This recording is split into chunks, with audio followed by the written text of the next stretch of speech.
Hi, I'm Shannon from houseimprovements.com. We're doing just a kind of an impromptu video here on a situation that we had when we started to roof this home.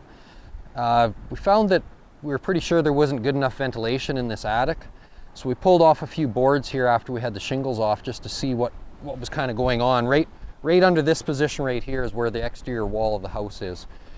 So you can see in these bays how the insulation, they've got a piece of bad insulation with paper backing shoved in here, and then over the years they've added some blowing in here, which, you know, there's some cavity here, but it's tight here.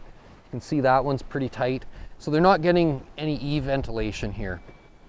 So because of the short distance we have, we can't really insulate it really well with bad insulation and get proper insulation out here and maintain about an inch of airspace for the actual airflow. So I had to improvise a little bit. So what I decided to do is I've taken 2-inch rigid foam.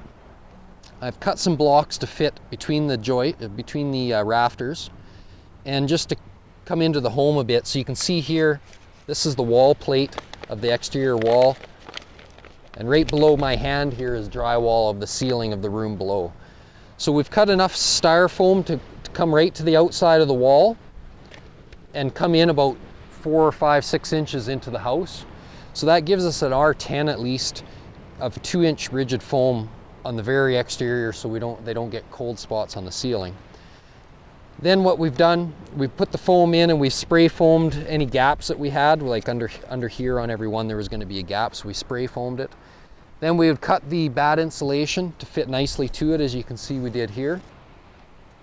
We've pushed the blowing in back just a little bit just to kind of even it out here. In fact, we'll have to probably add a little bit in on a few bays here and there.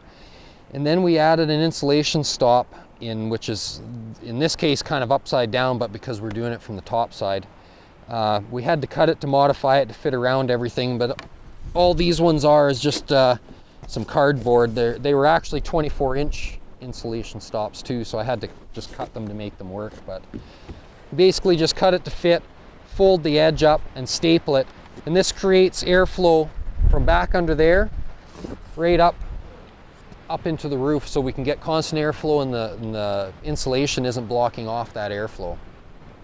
So it's just kind of a make it work sort of project that we came across in the middle of another job. So we just thought we'd shoot a short video just to kind of explain it a little bit, just in case other people are having the same issue. The reason we were a little suspicious that there wasn't the airflow that this roof needed is the way the shingles were curled up. They just weren't wearing as long as they should, and they were kind of curled up in that, indicating that there was a lot of heat buildup in the attic in the summertime. So sure enough, when we opened this up, it definitely wasn't getting the ventilation it should have. So you know, maybe this helped you, maybe it didn't. But this is just one way of kind of going at it from the top side if you're doing the roofing anyways. We're able to open this up. So this would be basically the finished product. We'll do it in every bay, and then we'll sheet this in again. The other thing that I'll do at a later date is from below remove the aluminum soffit and just be sure that there's enough ventilation from the bottom side that it isn't closed in or anything. So, but for now, before we roof, we want to get this part done. So hopefully that helps you out on your project as well. If you found this informative, please click the thumbs up button there just in the bottom corner of your screen, and that'll help out our ratings quite a bit. Thanks a lot for watching.